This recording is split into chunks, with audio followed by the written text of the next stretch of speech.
Bonjour à toutes et à tous, aujourd'hui je voudrais vous présenter un tout petit book haul. J'ai été dans ma librairie du coin que j'aime et j'ai pris quelques petits livres.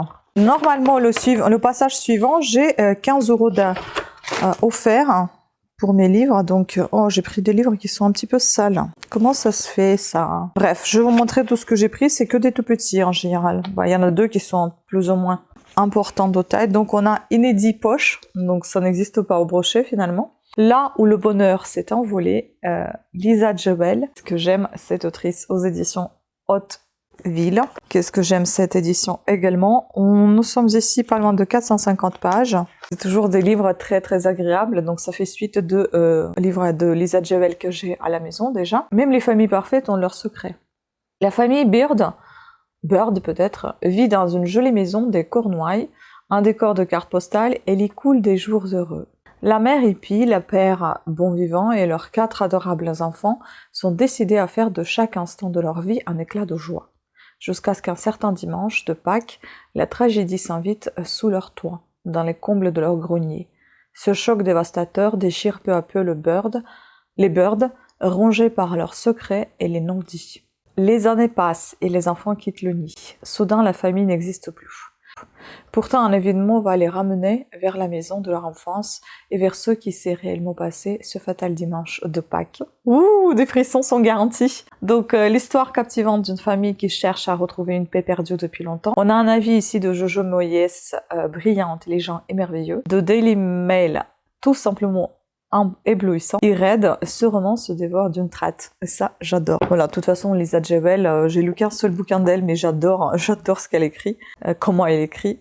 Sébastien Fitzek, playlist, 15 chansons pour percer le mystère d'une disparition, aux éditions Livre de Poche, et il m'a donné aussi trop envie. En plus, ça me parle, cet auteur, Sébastien Fitzek, mais je n'ai jamais lu, je crois. Nous sommes ici pas loin de 450 pages, et on dirait qu'il y a même des chansons écrites, dingue, hein, des paroles des chansons. J'ai lu la 4e et j'ai adoré. Féline Jago, 15 ans, s'évanouit sans laisser de traces sur le chemin de l'école. Chargé de la retrouver, le détective privé Alexander Zorbach découvre sa playlist. Il se rend compte que les titres qui la composent ont été modifiés peu de temps avant son enlèvement. Ces chansons contiendraient-elles un message caché? Zorbach, lui-même hanté par la disparition d'un enfant, plonge dans un cauchemar éveillé. 15 chansons à écouter, 15 chansons pour la sauver. La bibliothèque de Marjorie, un avis, donc de l'action et des rebondissements à toutes les pages. Un auteur qui maîtrise parfaitement l'art du suspense. Danglers Bukritik, un thriller psychologique innovant qui va vous plonger dans un véritable dédale d'énigmes. Et Der Newtag, Fitzek au meilleur de sa forme, des chapitres courts, des rebondissements et des purs moments de frisson. Cool. On reste dans la même thématique comme Lisa Jewell, des thrillers un peu psycho. Et puis il y en a encore deux qui sont un peu horrifiques, on va dire. C'est Lovecraft, je ne sais pas comment exactement on prononce son nom. On a ici La Maison Maudite, suivie de Celui qui hante la nuit, traduit par François Bon. Ce sont des petites nouvelles. Nous avons ici à peine plus de 100 pages. À peine. Je vous lis la 4e. Ne jamais rien expliquer. Providence et Lovecraft, histoire commune. La géographie réelle d'une ville natale qui fait fiction.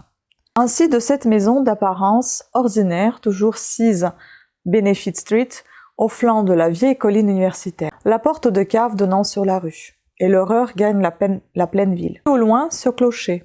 Enfoncez-vous dans la ville, tentez de le rejoindre. Vous le perdrez, il vous perdrait. Waouh. Né aux États-Unis en 1890 et mort en 1937, Howard Phillips Lovecraft, considéré aujourd'hui comme l'un des écrivains d'horreur et de science-fiction les plus importants du XXe siècle. Voilà. Ensuite, j'ai un autre livre du même auteur, qui est un tout petit peu plus épais, on est à 132 pages ici. Chuchotement dans la nuit, traduction pareil de François Bon. Les deux sont aux éditions Point. La plus ancienne et la plus puissante émotion de l'humanité, c'est la peur. Ici, ce magnifique texte était un condensé de tout l'art de Lovecraft au plus haut. Les paysages austères et mystérieux de Vermont sauvage, on s'enfonce. Les faits divers, toute la gamme des inventions techniques, de compliqués voyages en train ou en voiture. Une maison assiégée par des entités inconnues. Un des textes les plus élaborés et obsédants du maître de l'horreur. Enfin, le tout dernier qui se différencie par rapport à tous les autres. Hein. Je vous ai dit, c'est un tout petit book haul, donc qui dure 7 minutes à peine. Journal d'un marque-page de Thierry Fresne, aux éditions Gelou. J'ai adoré cette couverture, elle est un peu japonisante. Enfin, une couverture d'actualité, aujourd'hui à la mode, on va dire. Et puis, ça m'a donné envie, cette histoire assez particulière, mais assez intéressante, je pense. J'aime bien comment c'est écrit, c'est super sympa. Qu'est-ce que ça sent bon, les nouveaux bouquins. On est ici même pas à 220 pages. Ce journal a pour auteur l'un de ses fidèles compagnons de lecture, que sont les marque-pages. Acquis par la douce fleur lors d'une visite au musée, Gustave Moreau, notre signé, va connaître les enchantements et les états d'âme d'un sujet soumis à la volonté de sa lectrice. Des pages glacées de l'annuaire aux millefeuilles de Guerre et Paix, Tribulations littéraires nous offrent un miroir inattendu dans lequel chacun pourra contempler, comme pour la première fois, le sentiment amoureux qu'il entretient avec les livres et se pardonner d'être un lecteur versatile, parfois paresseux, souvent exclusif, pourvu qu'il n'en soit jamais rassasié. Il y a un petit peu de Thierry Fresne, passionné de littérature et de musique. Il a travaillé dans la communication. Son dernier roman, Lettre à l'amant de ma femme, est paru aux éditions de Vampire Actif. Waouh, c'est intéressant aussi le titre. À voir. Déjà, je vais essayer de découvrir son écriture et puis si ça me plaît, je pourrais acheter le deuxième bouquin de cet auteur. Voilà, c'était tout pour ce tout petit book haul.